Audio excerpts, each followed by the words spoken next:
So we're going to look at the next problem, see what we get here. Just solve that one.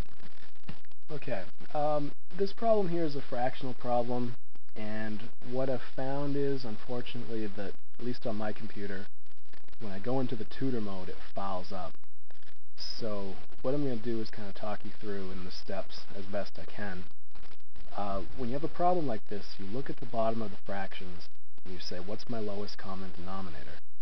In this example, there is only one denominator that's given, other than the trivial denominators of 1 that would be underneath 2 and negative 10. 4 is what you would end up multiplying both sides by.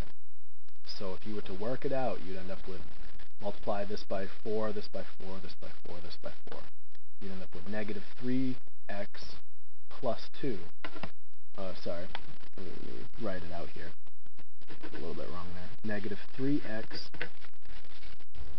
plus 8 is greater than or equal to 3x minus 40.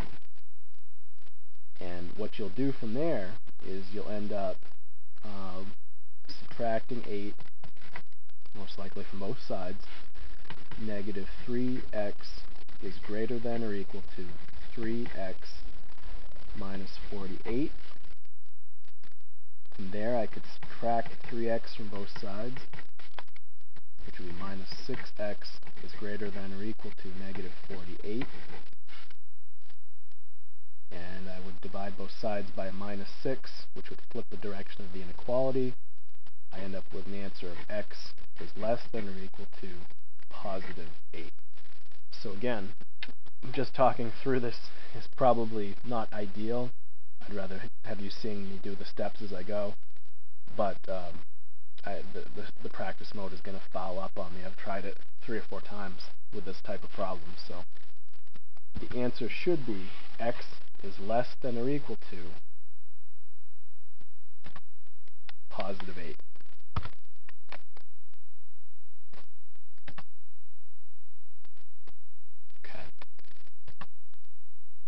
And they want me to graph this. I remember that x is less than or equal to 8 was the solution, which means the left boundary over here would be negative infinity.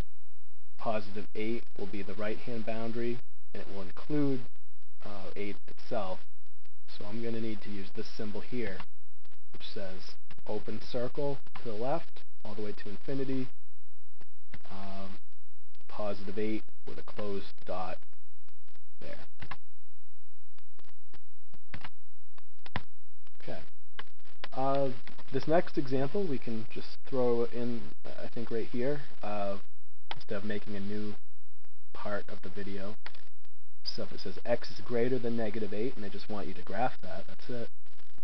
Then you have to think about the fact that anything bigger than negative 8 means that it goes all the way to positive infinity, to the far right, to the far left.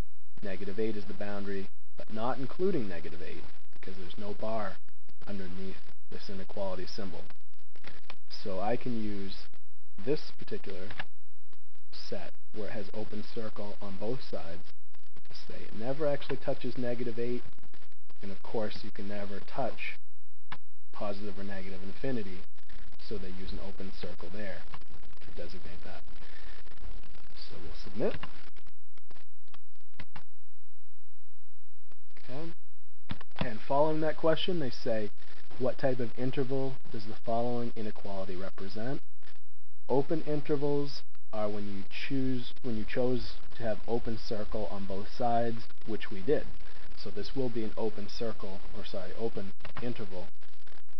A closed interval would have been if you had some type of solution that was filled in on both sides, dots on both sides that were closed. So that would only really happen if you had some type of compound inequality with greater than or equal to or less than or equal to symbols on both sides. And half open means one of each. So this was 2 open circles, open interval. Okay.